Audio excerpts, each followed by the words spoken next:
ساتھیوں، آپ دیکھ رہے ہیں روحانی علم نقش بند۔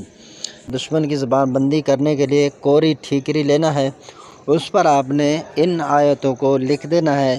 آیتوں کو لکھنے کے بعد دشمن کا نام نیچے لکھیں اور پھر اس کو کسی پرانے کنویں میں ڈال دیں۔ آیت کریمہ یہ ہے: سبح للہ ما فی السماوات والارض وہو العزیز الحکیم، یا ایھا الذین آمنوا لم تقولون ما لا تفعلون۔ یہ آیتیں ہیں، نیچے آپ نے نام لکھ دینا ہے، بستم زبان فلاں بن فلاں یا فلاں بنت فلاں۔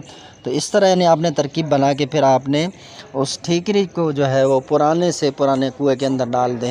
اب اس میں یہ شرط نہیں ہے کہ پانی ہو یا نہ ہو، پانی ہو جب بھی آپ ڈال دیں، پانی نہ ہو جب بھی آپ نے اس کو ڈال دینا ہے۔